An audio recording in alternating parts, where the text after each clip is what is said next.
My name is Karen Daly. I am the settlement attorney and branch manager here at the EKKO Title One Loudoun Ashburn office. And with me today, I have Heidi Marine, who runs our Lake Ridge office. Welcome. Thank you for having me. You're welcome. So let's talk about 1031 tax exchange, Heidi. We get a lot of common questions, and I thought our first video on this, it would be good to really go through those questions and provide some answers that will be helpful to realtors as they talk with their clients about this. So let's just dive right in. What is the purpose of a 1031 tax exchange? Sure. So the purpose of a 1031 tax exchange is to sell a investment property and purchase another investment property and defer payment of capital gains until later on down the road. So you're not avoiding capital gains completely, unfortunately, but you are hopefully, as long as you meet all of the criteria, just going to pay it later. Gotcha. So just real quick, because I do get this question, I'm sure you also get this, can they use their personal property as part of a 1031 tax exchange? No, so it is limited to just investment property. Which makes sense given what you're trying to accomplish. Correct. So besides the seller, the buyer, and the title company, who else would be involved in a 1031 tax exchange? So a very important party to the 1031 is the qualified intermediary. So that is a company that files all of the paperwork with the IRS as well as receives the funds from the sale of the relinquished property and transfers those funds directly to the purchase of the replacement property. So none of the money goes through the hands of the seller. And that's really, I think, critical, right? Critical, yes. Right. So let's talk about some potential benefits from a 1031 tax exchange, which I think we've touched on a little bit, is that you're deferring your payment to the IRS. What are some other benefits? Sure. So one reason that an investor would want to complete a 1031 exchange is because they would like to continue to keep their money in an investment property. However, maybe the investment property that they have is getting older. It is requiring a lot of maintenance. They just had to replace the HVAC. The roof is looking older.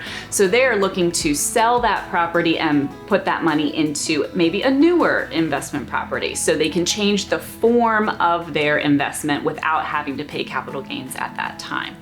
Another great benefit is allowing that money that you have invested in that real estate to grow over time and continue to grow tax deferred. So you are able to, instead of when you sell the property, pay the capital gains to the IRS, you can keep that money that you would have paid in capital gains and apply it to purchase the next property and benefit from the market appreciation from that.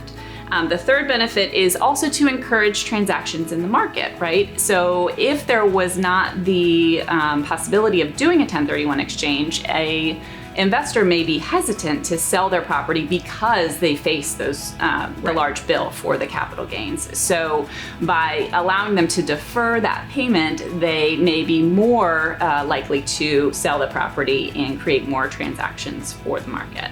And then the last benefit is some people use it as an estate planning vehicle. And so in that situation, you would have a rental property that you would like to continue. You want to stay in that market, and you hope that the money from that rental property, the equity in that property, eventually ends up in the hands of your heirs, right? So over time, you can buy and sell rental properties and just continue to roll the money into the next property. And instead of paying the capital gains on the final transaction, you die owning that property, okay? So your heirs get the benefit of what's called a step-up basis in the property. So in that situation, instead of them paying capital gains on the value, based on the value of the property when you purchased it, and the value of the property when they inherited it, they actually pay capital gains only from the value of the property when they inherit it. So that is a tremendous benefit for them. Very tremendous, and it's a good investment strategy too for the population as you know as it ages, and definitely talk with your tax planner about that. Of course. So just real quick to wrap it up here, at what point during the transaction does the seller have to make the decision that they're going to do a 1031 tax exchange? Sure. So ideally, they're making that decision prior to entering into the contract for sale of the property. And it is a term of the contract that is included in the contingencies and clauses addendum. You can mark that it's a 1031 exchange. So that puts everyone on notice, the buyer, the title company, everyone knows up front when the contract is entered into that we are doing a 1031 exchange.